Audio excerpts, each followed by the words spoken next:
흔히 전쟁을 소재로 만든 영화들을 보면 흑인이 등장하는 것은 한 번도 본 적이 없습니다.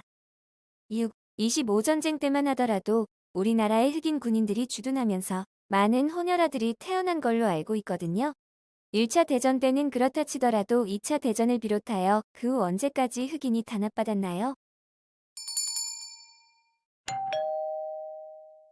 안녕하세요. 지식들지기입니다. 먼저 답변 드리기 전 이미지 저작권상 화면과 음성이 고르지 않은 점 양해 바랍니다. 영상을 끝까지 시청해 주시고 좋아요 한 번씩 눌러주세요. 영상을 만드는 사람에게 큰 힘이 됩니다. 답변 드리겠습니다. 라이언 일병 구하기에서 흑인이 등장하지 않았다는 이유로 그 영화의 제작자인 스티븐 스필버그 감독이 욕을 먹은 일이 있었습니다. 그것이 결국 그 이유가 알려지자 흐지부지 된 일이 있었다고 합니다.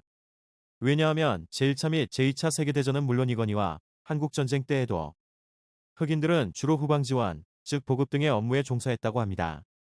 이탁이라는 이름의 전직 빨치산이었다가 결국 1959년도이던가 백선엽 장군 휘하의 토벌대에게 항복 및 귀순한 사람이 쓴 빨치산이라는 책에서도, 그리고 이와 연결지어 일본 소설 꽃잎에서도 빨치산 사람들이 보급을 얻기 위하여 미군 트럭 등을 습격했는데, 그렇게 습격할 경우 미군 트럭의 운전병들은 10중 8구가 흑인이었고, 그 결과 그들의 시체가 일본을 경유하여 미국으로 가게 되면서 한국전쟁에서는 유독 흑인들만 죽고 있다.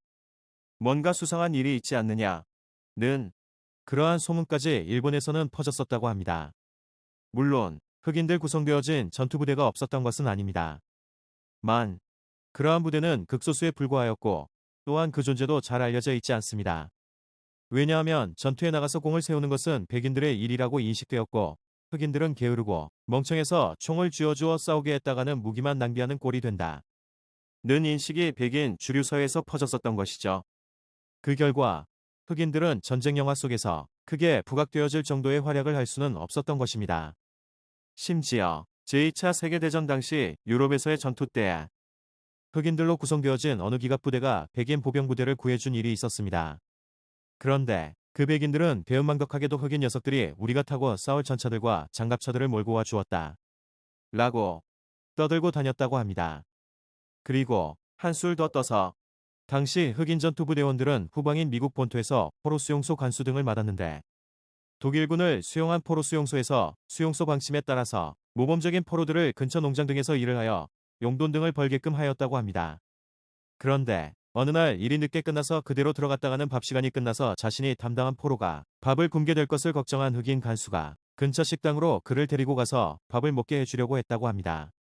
그런데 그 미국인 백인 식당 주인은 독일군 포로에게는 어서 옵쇼 그러면서 막상 미국의 흑인 병사에게는 야, 이 깜둥아, 나가 있어 라고 했다고 합니다. 물론 그 식당 뒤집어졌다고 타임라이프 제2차 세계대전사에 나옵니다. 아무튼 흑인 전투부 대원들이 등장하는 영화로서 커스티 에어 이글스라고, 우리나라에서는 에어 이글이라는 제목으로 TV에서 몇 번 틀어준 영화 등이 있으니 참조하시고, 쿠바 고딩 주니어가 주연해. 그리고 덴젤 워싱턴인 듯한 사람도 있었는데 나중에 알고 보니 다른 사람이더군요. 그리고 미국에서의 흑인 탄압은 1960년대 말엽까지 지속됩니다.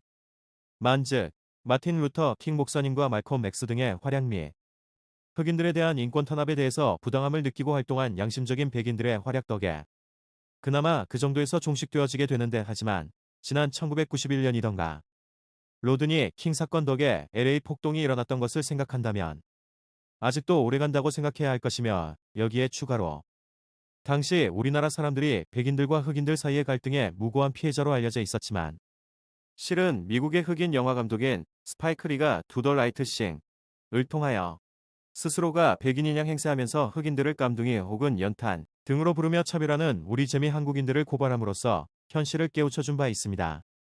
하긴 현재 백인이거나 혹은 미국이나 캐나다 등에서 온 외국인들에 대해서는 불법 근로 실태 등은 잡지 않으면서 막상 얼굴이 검거나 혹은 후진국에서 온 외국인들만을 잡는 실태를 보면 정말 스파이크 리 감독의 주장에 눈을 감고 고개를 끄덕이게 됩니다. 지금까지 지식들지기였습니다. 다음 영상은 더욱 호기심 많은 질문들로 업데이트될 예정입니다. 구독하시면 일상생활에서 가끔 궁금한 질문들이 함께할 것입니다. 지식과 상식 얻어가세요. 감사합니다.